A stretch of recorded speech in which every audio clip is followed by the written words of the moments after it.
Hobbs के राजनीतिक दर्शन की चर्चा को आगे बढ़ाते हुए आज हम देखेंगे कि सामाजिक समझौते के विषय में उसके क्या विचार हैं। पिछली क्लास में हमने जाना था कि हॉब्स ने कैसे निरंकुश संप्रभुता के सिद्धांत का समर्थन किया और उस निरंकुश संप्रभुता को जायज ठहराने के लिए, उसको पुष्ट करने के लिए उसने सामाजिक समझौता सिद्धांत का आश्रय लिया। और सामाजिक समझौता सिद्धांत को बताते समय उसने सबसे पहले मानव स्वभाव की व्याख्या की। मानव स्वभाव के विषय में उसके विचार निगेटिव हैं, नकारात्मक हैं, क्योंकि वो मनुष्य को स्वार्थी, अहंकारी और शक्ति प्रेमी मानता है। शक्ति के बारे में उसका विचार है कि सभी मनुष्यों में बराबर की शक्ति होती है। हालांकि वो कहता है कि ये हो सकता है कि कोई व्यक्ति बुद्धि में ज्यादा तीक्ष्ण हो या शारीरिक रूप से बलवान हो,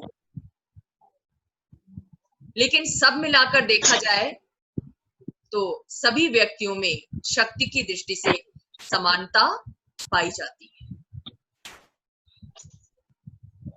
तो इस तरीके से वो मानवीय स्वभाव में जो बुराइयां हैं उनको देखता है, उनको सामने रखता है।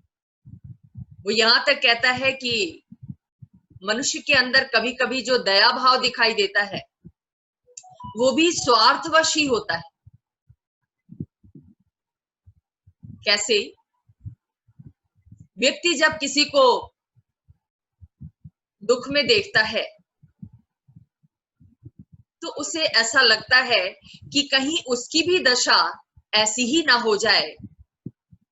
ये विचार जब मन में आता है तो वो दूसरे को हेल्प करता है, उसके अंदर दया की भावना उत्पन्न होती है।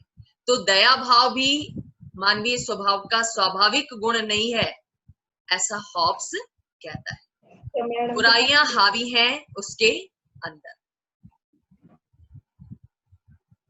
अब मानवीय स्वभाव की व्याख्या करने के बाद अपने समझौता सिद्धांत को आगे बढ़ाते हुए हॉब्स प्राकृतिक अवस्था का चित्रण करता है।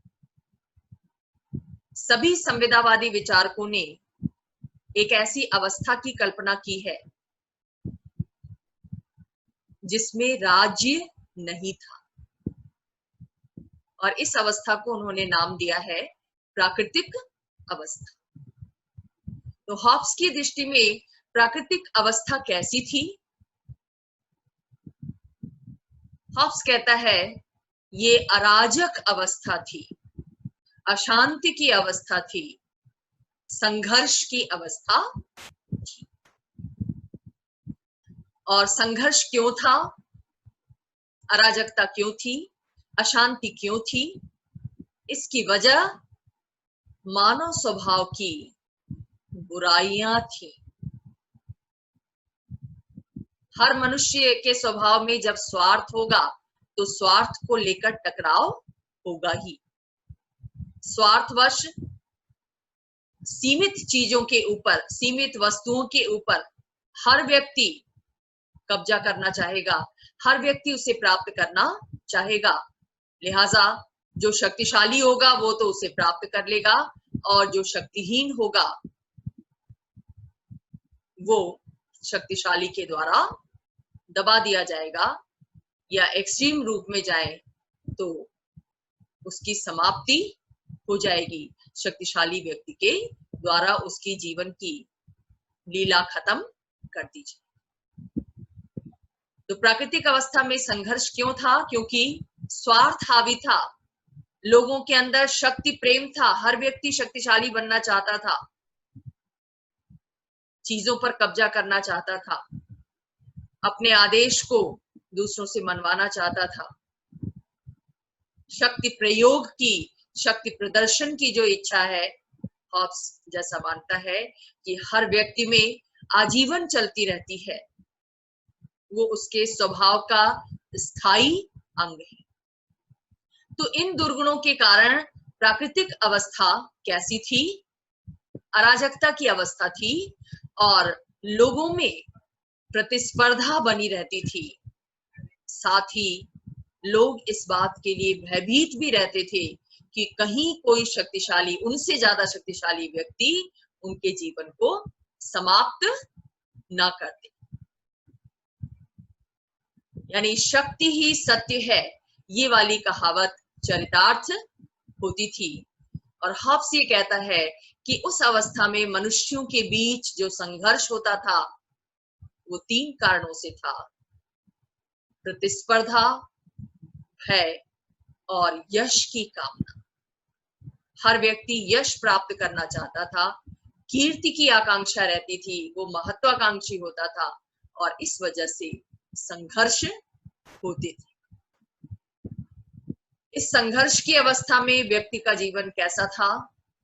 लेवियाथन में वो लिखता है कि प्राकृतिक अवस्था में मानव का जीवन एकाकी था, वो अकेला था, भीड़ में रहते हुए भी वो अकेला था। उसे नहीं लगता था कि जरूरत पड़ने पर कोई उसका सहयोग करेगा, क्योंकि हर व्यक्ति में स्वार्थ हावी था, शक्ति पिपासा हावी थी। दीन मलिन था, जो कमजोर व्यक्ति था वो दीनता का जीवन जीता था, दूसरों पर निर्भर होता था, क्षणिक था। कब शक्तिशाली व्यक्ति उसे मार डाले, इस बात की कोई गारंटी नहीं थी कि उसका जीवन सुरक्षित रहेगा। तो बहुत छोटा जीवन था उसका, क्षणिक जीवन था और लास्टली पाशविक था, पशु तुल्य था।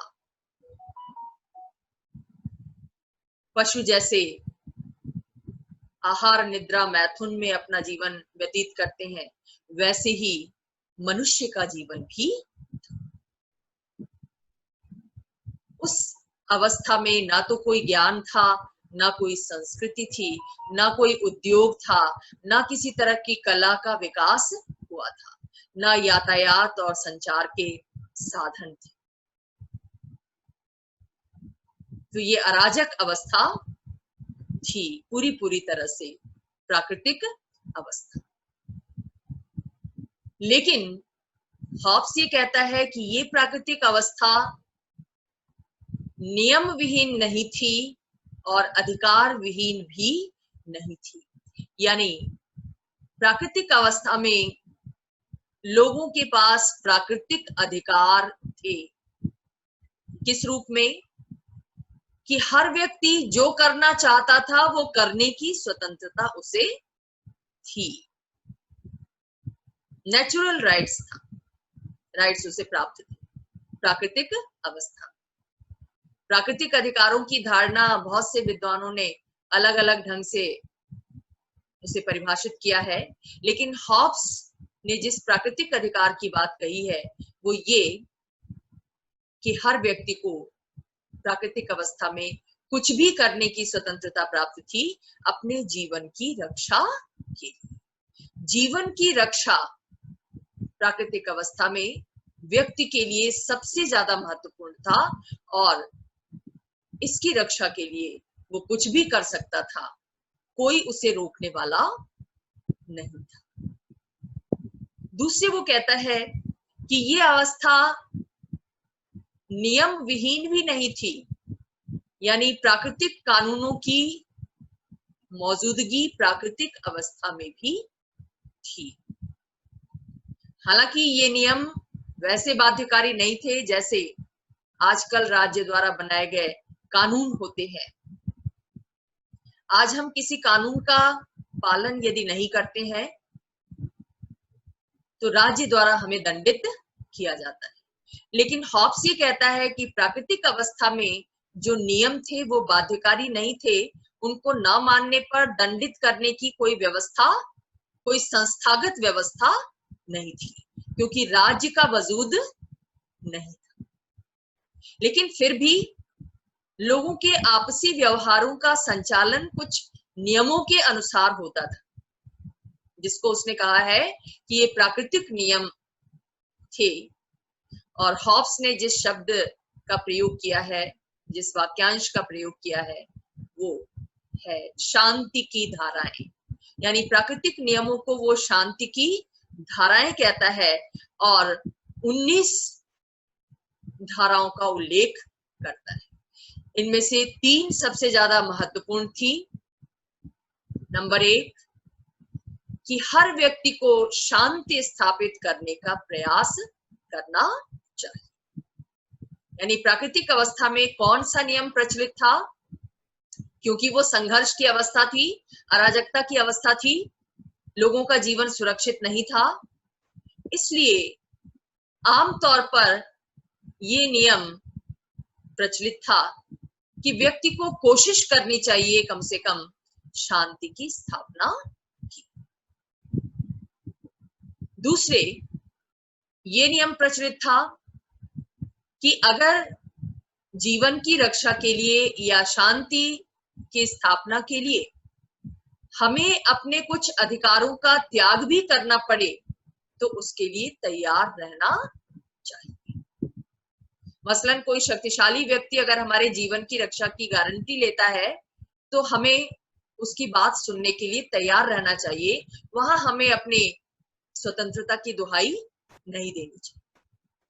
इसका मतलब ये था कि हर व्यक्ति को अपने अधिकारों का त्याग करने के लिए तैयार रहना चाहिए। किस लिए?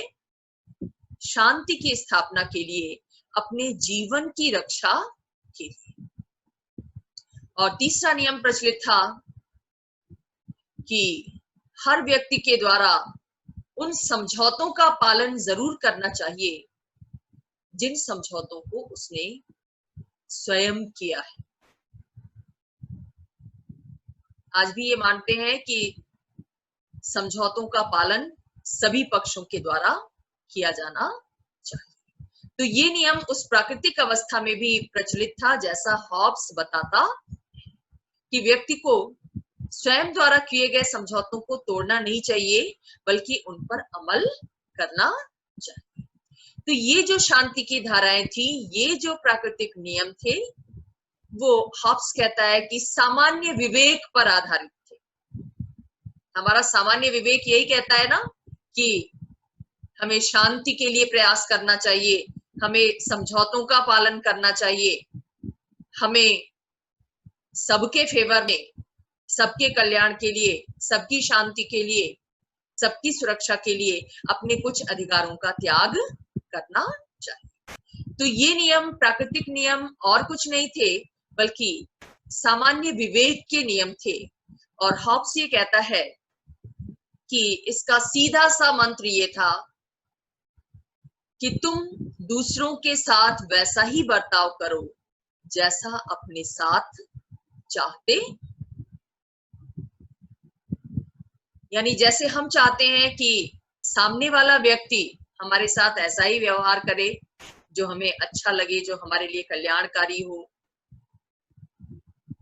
वैसा ही व्यवहार हमें दूसरों के साथ करने के लिए भी तत्पर रहना चाहिए, क्योंकि सामने वाला भी यही सोचता होगा कि उसके भी अधिकार सुरक्षित रहें, उसकी भी स्वतंत्रताएं सुरक्षित रहें। तो ये प्राकृतिक नियम थे। हालांकि शुरू में ही हॉब्स कहता है कि ये बाध्यकारी नहीं थे, ये केवल सुझावात्मक थे, परामर्शकारी थे।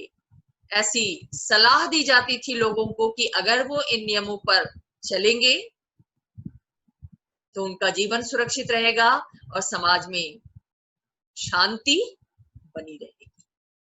लेकिन चूंकि ये नियम बाध्यकारी नहीं थे, इसलिए राज्य की जरूरत महसूस की गई, सत्ता की जरूरत महसूस की गई। अब समझौता कैसे हुआ, किस रूप में हुआ, समझौते के बाद कैसी सत्ता उदित हुई, इसको जानने से पहले आप ये जान लें कि हॉब्स ने जिस प्राकृतिक अवस्था का चित्रण किया है वो एक अनुमान है, वो कोई ऐतिहासिक सत्य नहीं है। ऐसा अनुमान लगाता है हॉब्स कि एक ऐसी अवस्था रही होगी जिसमें व्यक्ति का जीवन ऐसा रहा होगा, अशांति और अराजकता रही होगी, और वो किस कारण रही होगी? मनुष्य के स्वार्थी, शक्ति पिपासु और महत्वाकांक्षी स्वभाव के कारण। लेकिन फिर भी वो इस अनुमान को सही सिद्ध करने की कोशिश करता है कुछ उदाहरणों के माध्यम से। वो उदाहरण क्या है? वो कहता है कि इंग्लैंड में जब गृह युद्ध हुआ, लंबा चला, उस समय लोगों का जो आचरण था या जो सार्वजनिक सामाजिक जीवन था, वो वैसा ही अराजक हो गया था जैसा राज्य के अभाव में, सत्ता के अभाव में होता है। यानी वो गृह युद्ध प्राकृतिक अवस्था की याद हमें दिलाता है, प्राकृतिक अवस्था की पुष्टि बहुत हद तक करता है। दूसरा उदाहरण वो देता है, तर्क देता है कि आधुनिक सभ्य राज्यों में भी अगर हम अंतरराष्ट्रीय राजनीति का अवलोकन करें तो हम ये पाते हैं कि राज्य युद्धों का सहारा क्यों लेते हैं? क्योंकि ऐसी कोई अंतरराष्ट्रीय सत्ता नहीं है जिस सत्ता के आदेशों को सभी राज्य माने, जो सबके लिए बाध्यकारी। यानी आज की अंतरराष्ट्रीय राजनीति में भी सभी राज्य स्वतंत्र, स्वच्छंद दिखाई देते हैं, अपनी मर्जी के मालिक दिखाई देते हैं, और ऐसी स्थिति में शक्ति विस्तार करने के लिए, शक्ति का प्रदर्शन करने के लिए युद्ध की नीति का सहारा लेते हैं, जिससे ये सिद्ध होता है कि व्यक्तियों में ही नहीं बल्कि राष्ट्रों में भी, राष्ट्र का निर्माण भी व्यक्तियों से होता है, लिहाजा राष्ट्रों में भी शक्ति की आकांक्षा कितनी ज्यादा है। तो दूसरा तर्क हॉब्स ये देता है। और तीसरे वो कहता है कि संयुक्त राज्य अमेरिका जैसे देश में आज भी कुछ कम्युनिटीज ऐसी हैं, कुछ जन समुदाय ऐसे हैं जिनके द्वारा वैसा ही जीवन जिया जाता है जैसा प्राकृतिक अवस्था में व्यक्तियों के द्वारा जिया जाता था। यानी ऐसे लोग अब भी प्रकृति के संसर्ग में हैं, प्रकृति से अपनी जरूरतों को पूरा करते हैं और अपने समाज को व्यवस्था प्रदान करने के लिए, शांति प्रदान करने के लिए उनके द्वारा कुछ परंपराओं का सहारा लिया जाता है, सामान्य विवेक का सहारा लिया जाता है। वो आधुनिक सभ्यता से अब भी दूर है, वो अपने देशज कल्चर को अपनाए हुए हैं। हॉब्स ये तर्क देता है। हॉब्स के इस तर्क को, उसके तर्क का आधार ढूंढने के लिए मैंने सर्च किया, खोजा, तो पाया कि वाकई अमेरिका में आमिश कम्युनिटी ऐसी है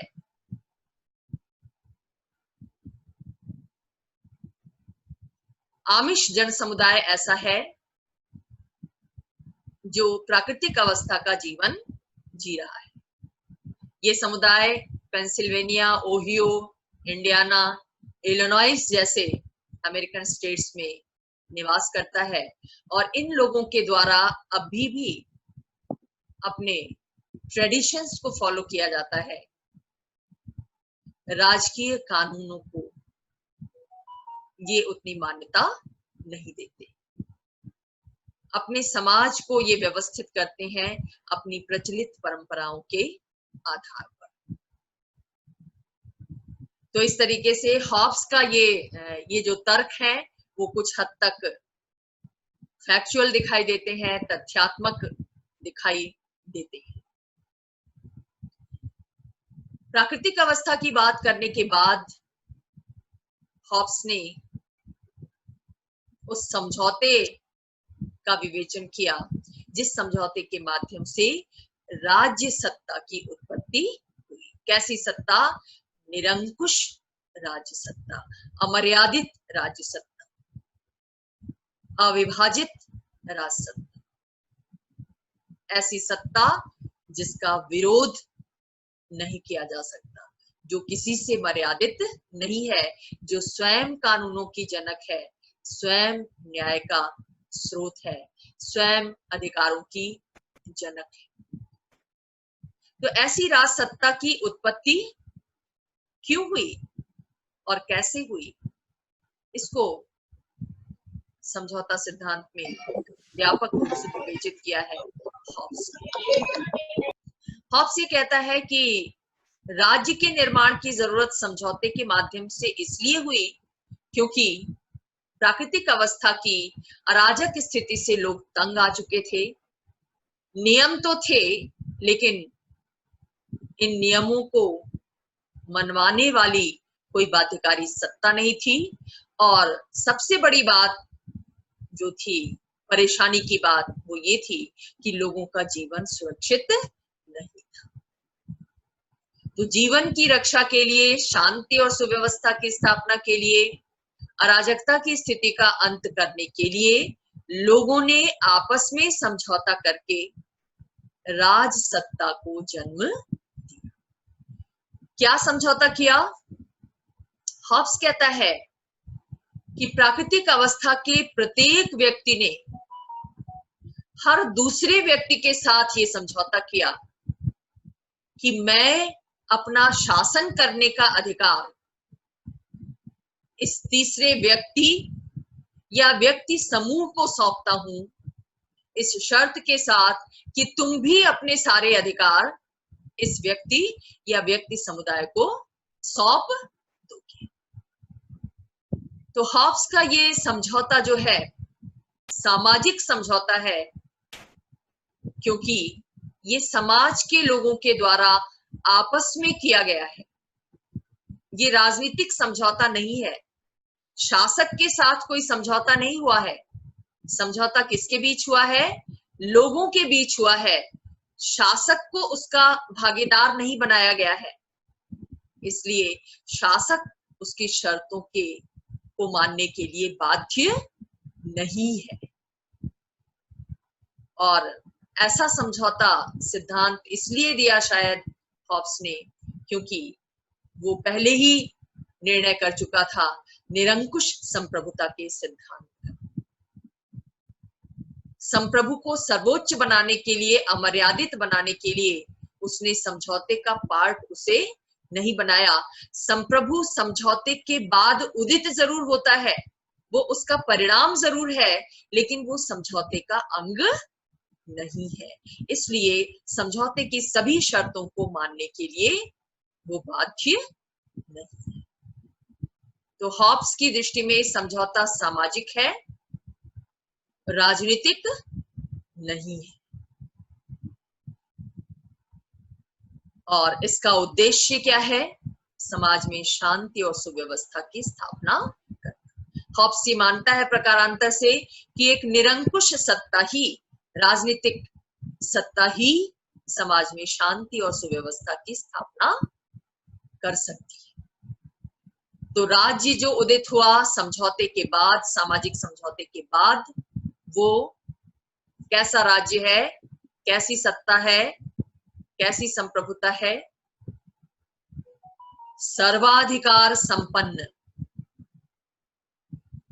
लेवियाथन है वो, जिसके हाथों में बहुत सारी दैत्याकार शक्तियां हैं, और ये शक्तियां उसने खुद से प्राप्त नहीं की, बल्कि लोगों ने खुद उसे दी है। जब प्राकृतिक अवस्था के हर व्यक्ति ने समझौता करके अपने सारे अधिकार उसे दे दिए, तो फिर संप्रभु तो लेवियाथन हो ही जाएगा, सर्वाधिकार संपन्न हो जाएगा। यहाँ पर हॉब्स के चिंतन में सहमति का तत्व दिखाई देता है, यानी राजनीतिक सत्ता के पीछे जनता की सहमति है। आज के संसदीय प्रजातंत्र में हम ये मानते हैं कि सभी काम जनप्रतिनिधियों की सहमति से होते हैं। सारे निर्णय, सारे नीतिगत निर्णय, कानूनों का निर्माण जनप्रतिनिधियों की सहमति से किए जाते हैं। तो टिप्पणीकार ये कहते हैं कि हॉब्स के चिंतन में सामाजिक समझौते के दौरान लोगों की जो आपसी सहमति है, हर व्यक्ति सहमत हुआ दूसरे से कि हम अपना अधिकार दे रहे हैं, तुम भी अपना अधिकार दो इस संप्रभु को, तब समझौता संपन्न हुआ।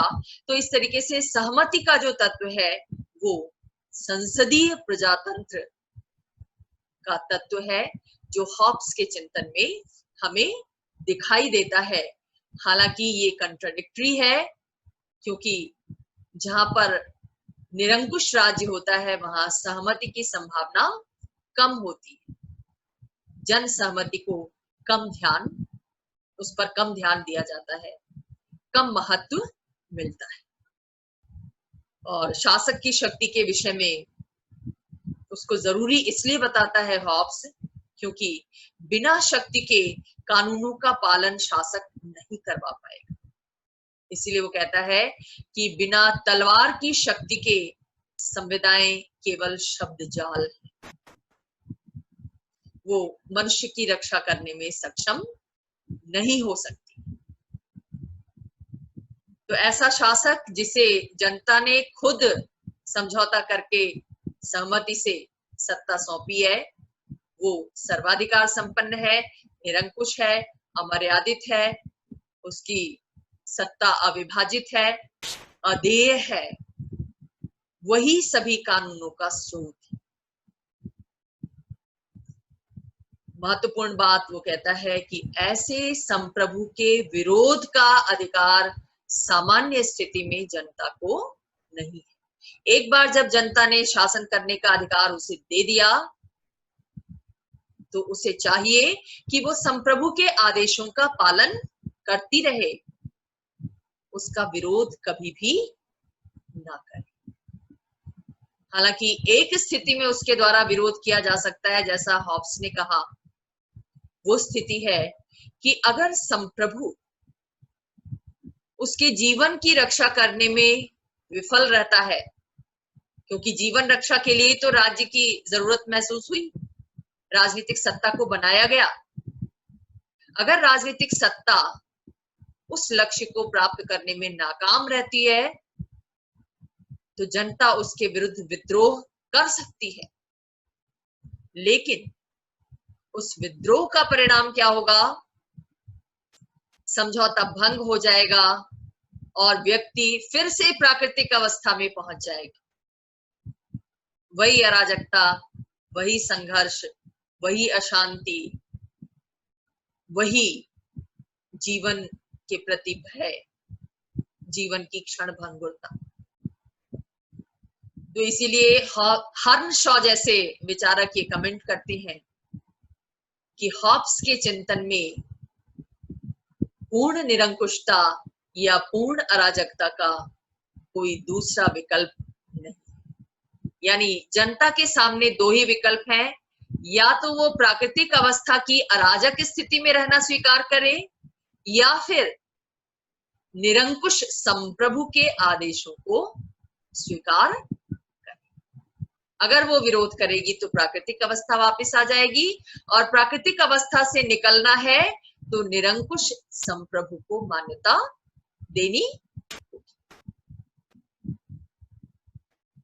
तो इस प्रकार हॉब्स के चिंतन में राज्य क्या है? एक कृत्रिम संस्था है जिसका निर्माण लोगों ने अपने जीवन की रक्षा के लिए, समाज में शांति और सुव्यवस्था की स्थापना के लिए किया है। वह प्लेटो और अरस्तु की तरह एक स्वाभाविक संस्था नहीं है, व्यक्ति की आत्मा का गुण नहीं है, आत्मा की अभिव्यक्ति नहीं है जैसा प्लेटो ने माना, बल्कि वो कैसी संस्था है? एक बनाई हुई संस्था है, आवश्यकता जनित संस्था है, उपयोगी संस्था है, जीवन की रक्षा के लिए उसका उपयोग है, शांति और सुव्यवस्था के लिए उसका उपयोग है। वो स्वाभाविक संस्था नहीं है। तो पूरा समझौता सिद्धांत हॉब्स के द्वारा जो प्रतिपादित किया गया वो निरंकुश संप्रभुता के सिद्धांत की पुष्टि करता है। और यही वजह है कि आलोचक मुखर होते हैं उसके विचारों के प्रति। जब लेवियाथन 1651 में प्रकाशित हुई थी तो उस वक्त यूरोप में हाहाकार सा मच गया था। हॉब्स के लिए आलोचकों की नजर से बचना मुश्किल हो गया था और इतनी तीखी प्रतिक्रिया उसके विचारों के प्रति हुई कि व्हाइट हॉल जैसे विचारकों ने यहां तक कह दिया कि लेवियाथन घातक विचारों से उसी तरह परिपूर्ण है जैसे एक सर्प सांप विष से परिपूर्ण होता है। एक विषाक्त रचना उसे कहा गया और प्रोफेसर वॉन ने उसे एक प्रभावहीन और निष्फल ग्रंथ माना। क्या आलोचना की गई, कौन सी बुराइयां देखी गई हॉब्स के विचारों में आलोचकों के द्वारा, कौन सी कमियां पाई गई, उसको अगर हम देखें तो सबसे पहले आलोचक ये कहते हैं कि मानव स्वभाव के विषय में उसके विचार वैसे ही एकांगी हैं, वैसे ही दोषपूर्ण है जैसे मैकियावेली के हुआ करते। भले ही उसने मानव स्वभाव की व्याख्या वैज्ञानिक नियमों के आधार पर की है। आपने जाना कि कैसे गति का नियम मानव स्वभाव को प्रभावित करता है। उसके स्वभाव में जो बुराइयां आती हैं वो विभिन्न पदार्थों की गति की प्रतिक्रिया होती है, लेकिन उसके बाद भी ये दोष तो उसमें रह ही जाता है कि उसने सिर्फ बुरे पक्ष को ही देखा, मनुष्य को स्वार्थी और शक्ति पिपासु महत्वाकांक्षी ही माना, उसकी अच्छाइयों का दर्शन नहीं कर सका। जबकि कोई भी मनुष्य ना तो बुराइयों की खान होता है और ना ही उसके अंदर सारी अच्छाइयां होती हैं, बल्कि इन दोनों का मिश्रण उसमें पाया जाता है। शिक्षा व्यवस्था के माध्यम से, संस्कारों के माध्यम से हम उन बुराइयों पर काबू पाने की, नियंत्रण करने की कोशिश करते हैं, लेकिन उसके बाद भी दोनों तत्व उसके अंदर बने रह जाते हैं। हॉब्स इस वस्तु स्थिति का अवलोकन नहीं कर सका या जानबूझकर इससे अनजान बना रहा, ऐसा आलोचक मानते हैं। दूसरी आलोचना ये की जाती है कि उसका जो प्राकृतिक अवस्था का चित्रण है वो इतिहास की कसौटी पर न तो खरा उतरता है और न ही तर्क की कसौटी पर खरा उतरता है। हालांकि उसके समर्थन में हॉब्स ने बहुत सारे तर्क दिए हैं, उदाहरण दिए हैं, लेकिन इसके बाद भी आलोचक कहते हैं कि मानवीय इतिहास में मानव शास्त्र या इतिहास ऐसा कोई युग पेश नहीं करता जिसको हम प्राकृतिक अवस्था कह सकें। आज क्या माना जाता है कि मनुष्य स्वभाव से एक सामाजिक प्राणी है, एक राजनीतिक प्राणी है, यानी ऐसा कोई युग, कोई अवस्था नहीं रही जब मनुष्य समाज का अंग न रहा हो, राज्य का अंग न रहा हो, और ऐसी कोई अवस्था नहीं रही जब हर व्यक्ति दूसरे व्यक्ति के साथ युद्ध की स्थिति में रहा हो। जैसा हॉब्स कहता है कि हर व्यक्ति दूसरे के जीवन को खत्म करने के लिए उतारू रहता था, अपने स्वार्थ की रक्षा के लिए, अपनी शक्ति पिपासा को शांत करने के लिए। लॉक कहता है, जो दूसरा संविदावादी विचारक है, वो भी हॉब्स का आलोचक है, क्या कहता है कि अगर ऐसा होता तो मानव जाति कब की नष्ट हो गई होती। तो प्राकृतिक अवस्था ऐतिहासिक दृष्टि से सच नहीं है, वो प्राकृतिक अवस्था जिसकी विवेचना हॉब्स के द्वारा की गई लेवियाथन। तर्क की दृष्टि से भी ये खरा नहीं उतरता। क्यों? क्योंकि आलोचक क्या कहते हैं कि वो मनुष्य जो कल तक एक दूसरे के रक्त का प्यासा था, प्राकृतिक अवस्था का मनुष्य, उसमें अचानक ऐसा विवेक कहां से आ गया, ऐसी अवेयरनेस कहां से आ गई, जागरूकता कहां से आ गई कि इस संघर्ष का अंत किया जाना चाहिए, शांति और सुव्यवस्था स्थापित होनी चाहिए, जीवन की रक्षा करनी चाहिए, एक सत्ता का निर्माण किया जाना चाहिए। तो तार्किक दृष्टि से भी इस बात पर भरोसा नहीं किया जा सकता, इसे माना नहीं जा सकता कि अचानक रक्त के प्यासे लोग शांति समझौते के लिए कैसे तैयार।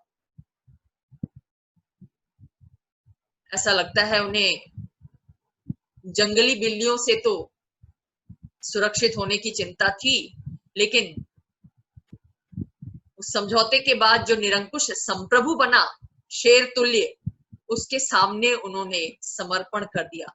आलोचक ये कहते हैं, ये कमी हॉब्स के चिंतन में दिखाई देती है। साथ ही आलोचक ये भी कहते हैं कि समझौते का जो स्वरूप है हॉब्स के चिंतन में, वो भी आपत्तिजनक है, क्योंकि समझौता हमेशा द्विपक्षीय होता है। लेकिन हॉब्स ये कहता है कि शासक समझौते का पक्षकार नहीं है, वो उस समझौते से परे है, अलग है, उस समझौते का परिणाम जरूर है लेकिन उस समझौते में शामिल नहीं। तो ये बात भी लोगों को आसानी से स्वीकार नहीं होती, लोग उसे, आलोचक उसे विवेक संगत नहीं मानते, और साथ ही लोग अपने सारे अधिकारों का समर्पण कर दें, सारे अधिकार एक संप्रभु को दे दें, ये भी तर्क संगत दिखाई नहीं देता कि अचानक से लोग अपने सारे अधिकार एक ऐसे संप्रभु को दे देंगे जो संप्रभु उन पर निरंकुश तरीके से शासन करे।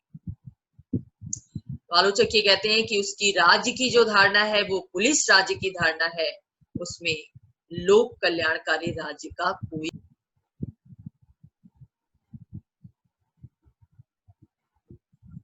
आलोचक कहते हैं कि उसकी राज्य की धारणा पुलिस राज्य की धारणा है, जिसमें लोक कल्याणकारी राज्य का कोई गुण नहीं है, क्योंकि राज्य की स्थापना, सत्ता की स्थापना किस लिए की गई? शांति और सुव्यवस्था की स्थापना के लिए की गई। राज्य का मुख्य काम, शासक का मुख्य काम शांति और सुव्यवस्था की स्थापना करना है, लोगों के जीवन की रक्षा करना है। वो व्यक्तित्व विकास के कोई कार्य नहीं करता, जैसा लोक कल्याणकारी राज्य की धारणा में माना जाता है। इसीलिए गूच जैसे विद्वान कहते हैं कि लेवियाथन दबाव का एक यंत्र है, स्वतंत्र विकास का साधन नहीं है, विकासोन्मुख सभ्यता का साधन नहीं है। इसके अलावा आलोचक ये भी कहते हैं कि हॉब्स ने राज्य और सरकार में कोई अंतर नहीं किया है, और राज्य ही नहीं बल्कि सरकार के विरुद्ध भी विद्रोह करने का अधिकार को अमान्य ठहराया। सबसे ज्यादा आरोप उस पर लगे हैं निरंकुश संप्रभुता के सिद्धांत का समर्थन करने के लिए, क्योंकि ये माना जाता है कि ऐसा संप्रभुता सिद्धांत व्यक्तिगत स्वतंत्रता और विश्व शांति की दृष्टि से घातक है। केवल इतना ही नहीं, ऐसा संप्रभु व्यवहार में संभव भी नहीं है। आलोचक कहते हैं कि जितने भी संप्रभु राज्य दुनिया में दिखाई देते हैं, उनमें से कोई भी ऐसी सत्ता का प्रयोग नहीं करता जैसी सत्ता का उल्लेख हॉब्स के द्वारा किया गया है, क्योंकि हर संप्रभु पर कुछ व्यावहारिक मर्यादाएं होती हैं जिनको वो मानता है, जैसे समाज की नैतिकता, समाज की परंपराएं, और अंतर्राष्ट्रीय क्षेत्र में अंतर्राष्ट्रीय जनमत या अन्य संप्रभु राज्यों की।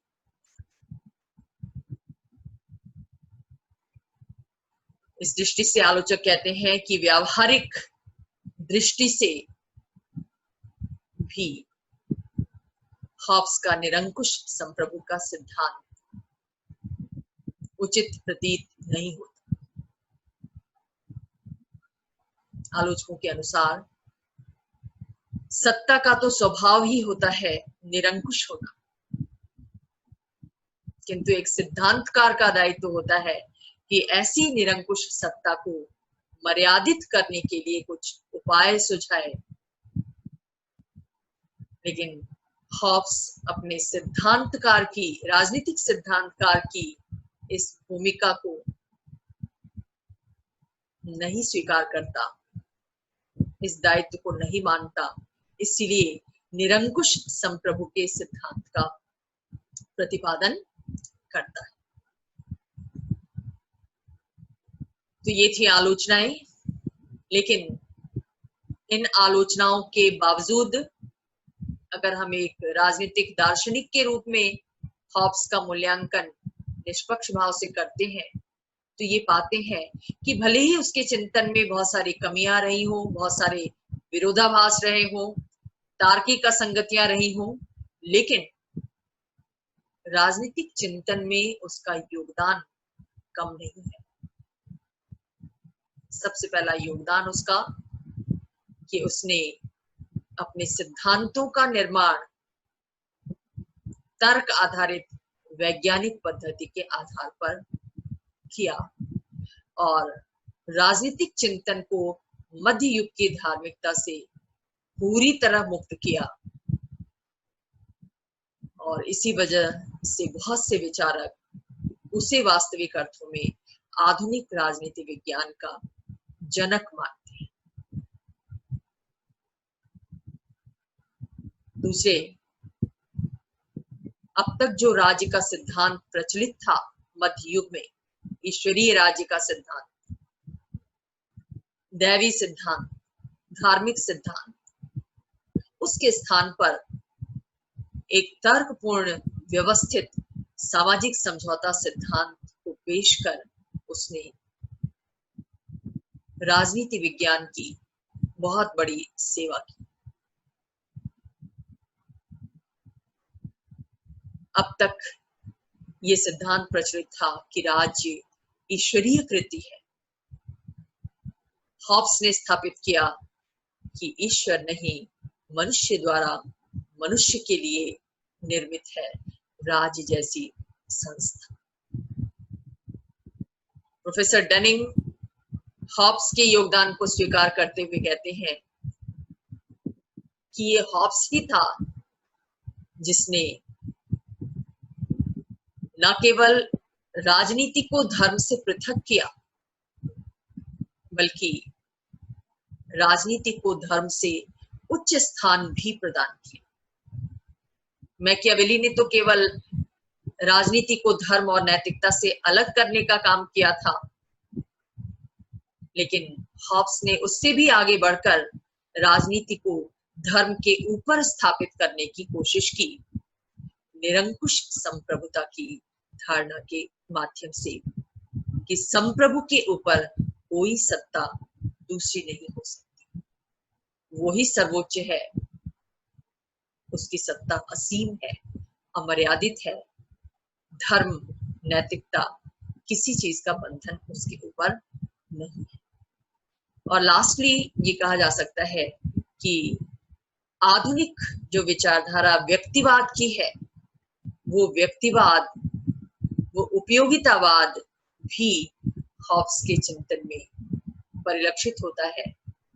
उसने एक तरीके से नींव स्थापित करने की कोशिश की व्यक्तिवाद की।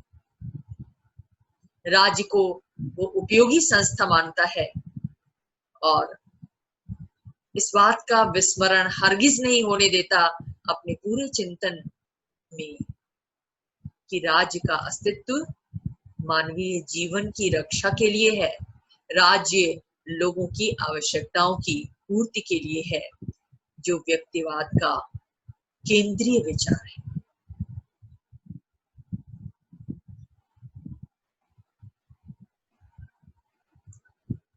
आशा है हॉब्स का सामाजिक समझौता सिद्धांत, उसकी संप्रभुता की धारणा आपको समझ में आई होगी। और यदि कोई क्वेरी है आपकी, कोई प्रश्न है, तो पुटअप कर सकते हैं।